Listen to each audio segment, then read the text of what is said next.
Tan Sri Yang Bertuah, kita memerhati usul ini dan saya ingin mengucapkan terima kasih. Walau bagaimanapun ada beberapa cadangan untuk memperketat. Isu Palestin ini isu dispossession, isu hak wilayah dan tanah yang dirampas secara haram. Oleh demikian, sementara flotila itu menjadi mauduk perbahasan awal, saya perhatikan usul ini menyentuh isu Palestin secara menyeluruh, termasuk tuntutan kepada Majlis Keselamatan Bangsa Bersatu PBB dan juga tuntutan supaya Israel dihadapkan ke Mahkamah Jenayah Antarabangsa. Ini penting kerana kita tidak mahu juga masyarakat Malaysia dan antarabangsa terkeliru. Misi kemanusiaan ini kalau diberi laluan bukan penyelesaian. Ini hanya salah satu daripada permasalahan dibangkitkan, dan ini saya akui tertera dalam usul yang dibentangkan oleh Perdana Menteri. Dan isu ini juga tidak menyentuh hanya Gaza, kerana Gaza ini open air prison. Penyelesaian masalah Gaza bukan penyelesaian menyeluruh dan mutlak masalah Palestin. Sebab itu usul ini juga menyentuh penyelesaian masalah Palestin yang juga menyangkut kedudukan tebing barat dan penyelesaian untuk mengembalikan wilayah yang dirampas setelah 1967. Yang kedua, merujuk Israel ke Mahkamah Jenayah Antarabangsa. Selama ini tidak ada negara, kerana mengikut statut Rom memerlukan usul negara. Perdana Menteri mengusulkan agar Turki memenimbangkan. Dalam kes dan perkembangan mutakhir, negara Turki di bawah pimpinan Tayyip Erdogan sebagai Perdana Menteri muncul sebagai salah seorang tokoh yang paling tegas dan berani menghadapi masalah Israel.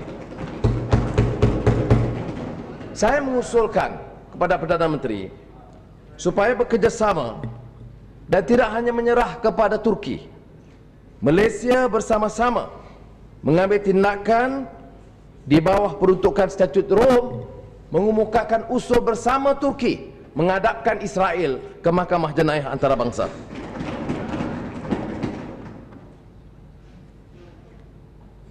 Berikutnya, usul ini dalam menyentuh soal demokrasi dan kebebasan rakyat Palestin. Di antara puncanya, permasalahan berbangkit dalam perkembangan terbaru ialah keengganan masyarakat antarabangsa menerima keputusan rakyat Palestin manakala diadakan pilihan raya yang bebas dan adil. Pada Januari 2006, pilihan raya bebas dan adil di Palestin mengangkat Hamas sebagai parti yang memenangi pilihan raya. Israel enggan mengiktiraf. Manakala Israel enggan mengiktiraf, Amerika Syarikat mendesak membatalkan pengiktirafan itu. Sebab itu saya mahu Perdana Menteri mengkaji semula agar Malaysia tidak dilihat sebagai hanya tunduk kepada kehendak Amerika Syarikat dan Israel, dan dengan itu mengiktiraf kuasa Hamas sekurang-kurangnya di Gaza. Jika tidak, kita bicara soal kebebasan dan keadilan, kita melahirkan rasa kesal mengutuk rejim Zionis Israel, tetapi kita masih berikan keterbatasan, kebimbangan kerana tidak bersedia mengambil satu sikap yang tegas. Ada masalah atau isu berbangkit dengan Hamas atau dasar yang kita tidak persetujui, boleh kita kemukakan kepada Hamas. Tetapi untuk menafikan suara majoriti rakyat Palestin, mengangkat pimpinan dan parti yang mereka kehendaki semata-mata kerana takut dengan tekanan politik antarabangsa, khususnya Amerika Syarikat, tidak akan meletakkan Malaysia sebagai negara yang bebas, merdeka dan berani dalam memutuskan dasar luar. Yang Seperkara yang lain yang saya ingin menyentuh ialah ketegasan usul ini mengutuk rejim Zionis, memalah sikap Benjamin Netanyahu, Perdana Menteri Israel, yang dianggap sosok yang paling keras di Israel sekarang ini. Tekanan terhadap PBB, Majlis Keselamatan, yang mengeluarkan ketetapan yang sangat lemah. Mengapakah PBB dan Majlis Keselamatan memutuskan satu usul yang lemah? Jawapannya, kerana dukungan Amerika Syarikat. Sebab itu, saya minta supaya Perdana Menteri dalam usul ini secara spesifik dan tegas. Israel tidak mungkin mengepung Gaza sehingga hari ini. Israel tidak mungkin punya kekuatan untuk menyerang flotila dan misi keamanan tanpa dukungan pentadbiran Amerika Syarikat.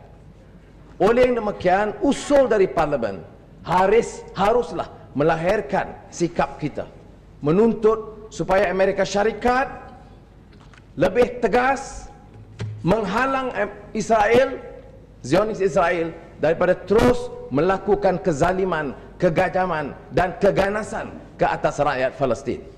Saya oleh demikian mengusulkan secara spesifik supaya dimasukkan satu para kecil tambahan supaya luahan hati rakyat Malaysia didengar oleh Presiden Barack Obama di Washington DC. Kalau tidak, kita hanya keras mengutuk Zionis Israel.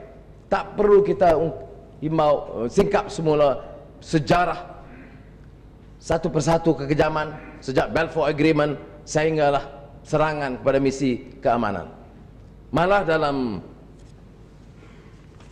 perumusan bahagian akhir ucapan Perdana Menteri ada menyinggung tentang peranan kuasa besar, tetapi ternyata tidak sama sekali tercatat dalam usul. Dan saya percaya Menteri Luar pun tidak ada masalah dengan dasar luar negara kita supaya memasukkan satu peruntukan yang jelas, kerana tidak perlu kita nafikan kenyataan. Israel negara kecil, punya kekuatan di rantau itu, tetapi Israel tidak mampu rakus, ganas dan zalim sebegitu rupa tanpa dukungan Amerika Syarikat. Sebab itu kenyataan kita mesti tegas. Kenyataan kita harus jelas, tidak menutup dan melindungi sesiapa. Karena sudah sampai disebut oleh Perdana Menteri kisah 60 tahun. Sebenarnya sejarahnya lebih awal daripada itu yang menyebabkan kebongkakan dan keangkuhan negara Israel. Saya ulangi, keperluan masukkan satu kenyataan selain dari perkara 7 tadi, supaya Malaysia dan Turki bersama mengambil tindakan di bawah peruntukan Statut Rom, Mahkamah Jenayah Antarabangsa. Kedua, soal pengiktirafan kepada siapa saja yang dipilih oleh rakyat Palestin. Kalau mereka pilih Hamas, maka Hamaslah yang kita iktiraf. Jangan kita pinggirkan mereka seperti mana kita lakukan sekarang. Dan ketiga, kenyataan yang jelas dan tegas mendesak Amerika Syarikat supaya tidak melindungi kegiatan jenayah keganasan Israel terhadap rakyat Palestin. Tuan Yang Dipertua, oleh kerana ramai rakan yang ingin mengambil bahagian, saya akhiri dengan menyatakan penghargaan kepada inisiatif yang telah diambil, simpati kepada keluarga yang menjadi mangsa bukannya dari Malaysia tapi di seluruh dunia, termasuk yang ditembak di kalangan rakyat Turki.